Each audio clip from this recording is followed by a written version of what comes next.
Rus tili bo'yicha sertifikat olishga qiynalyapsizmi? Unda biz sizga yordam beramiz. Bundan tashqari, reyestrdan chiqarish va patent olishdagi boshqa muammolarni hal qilamiz. Xizmat haqqi esa ish bajarilgandan keyin amalga oshiriladi. Murojaat uchun WhatsApp va imo orqali bog'lanishingiz mumkin. Dunyodagi harbiy kuchlar orasida eng qo'rqinchli va strategik ahamiyatga ega qurollardan biri bu ballistik raketalardir. Bu raketalar qisqa vaqt ichida minglab kilometr masofani bosib o'tib, ulkan vayronkor kuch bilan nishonni yo'q qila oladi. Ayniqsa, yadroviy kallak bilan jihozlangan ballistik raketalar global xavfsizlikka bevosita ta'sir qiladi. Ayniqsa, hozirgi davrda raketang va unga qo'shimcha tarzda yadro quroling bo'lsa, senga hech qaysi yirik davlat hujum qila olmaydi.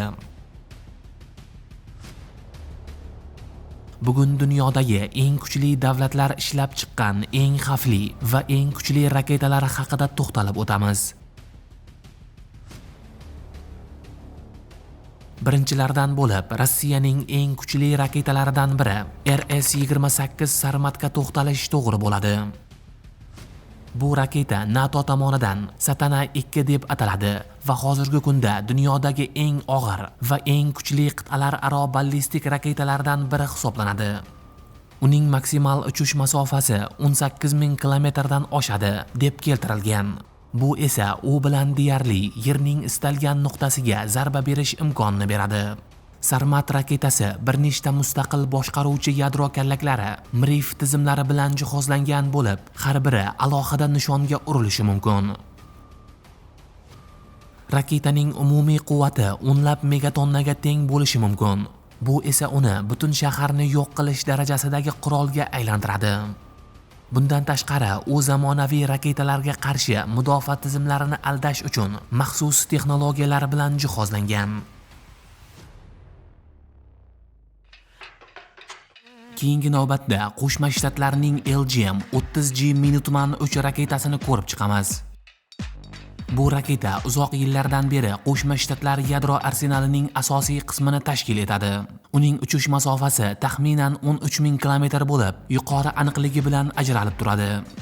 Rossiya Sarmati noaniqroq, lekin kuchliroq. Minuteman esa kuchsizroq, lekin aniqroq. Minuteman 3 ham xuddi Sarmat kabi bir nechta yadro kallaklarini tashlash imkoniyatiga ega. Ammo Qo'shma Shtatlar strategiyasiga ko'ra ko'pincha bitta kallak bilan jihozlanadi. Ushbu raketaning eng katta ustunligi uning tezkor ishga tushirilishi va ishonchlilig'idir. U yer osti shaxtalarida saqlanadi va bir necha daqiqa ichida uchirilishi mumkin. Xitoy ham dunyoning 3-mamlakati bo'lib, bu borada ortda qolmaslikka harakat qiladi. Ularning eng kuchli raketalaridan biri DF-41 hisoblanadi. Bu raketa taxminan 12,000 dan 15,000 kilometrgacha masofada ucha oladi. Xitoyliklarning bu quroli 10 tagacha yadroviy kallaklarni olib yurishi mumkin. DF-41 mobil platformalarda joylashtirilganligi sababli uni aniqlash va yo'q qilish juda qiyin. Ayniqsa shu jihati uni strategik jihatdan juda xavfli qiladi. Raketa yuqori tezlikda harakatlanadi va zamonaviy mudofaa tizimlarini yengib o'tishga mo'ljallangan. Emmanuel Macronning Fransiyasi esa dengizdan uchiriladigan M51 ballistik raketasi bilan mashhurdir. Bu raketa suv osti kemalaridan uchiriladi va taxminan 8,000 dan 10,000 kilometr masofani bosib o'tadi.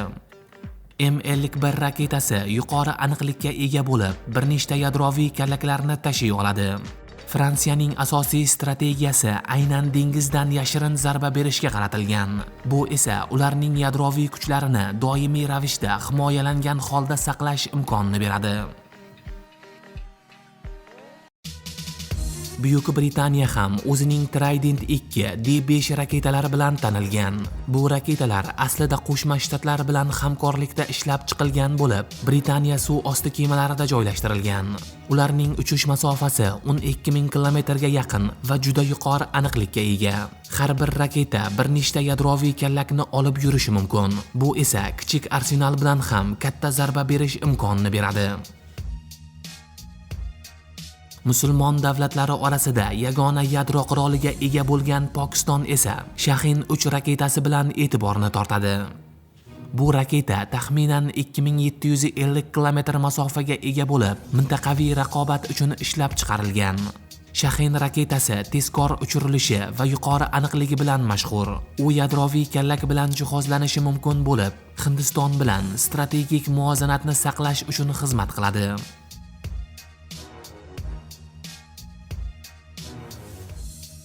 Hozirda tashqi davlat agressiyasida bo'lgan Eronning eng kuchli raketalaridan biri Xoramshahrdir.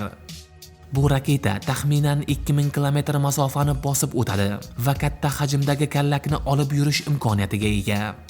Eron raketalari ko'pincha og'ir kallakni tashishga mo'ljallangan bo'lib, ular yuqori zarba kuchi bilan ajralib turadi. Bu esa ularni mintaqaviy xavfli davlat sifatida yuzaga keltiradi. Va nihoyat Shimoliy Koreyaning Hwasong 17 raketasiga to'xtalishi vaqti keldi. Bu raketa so'nggi yillarda katta shov-shuvga sabab bo'ldi.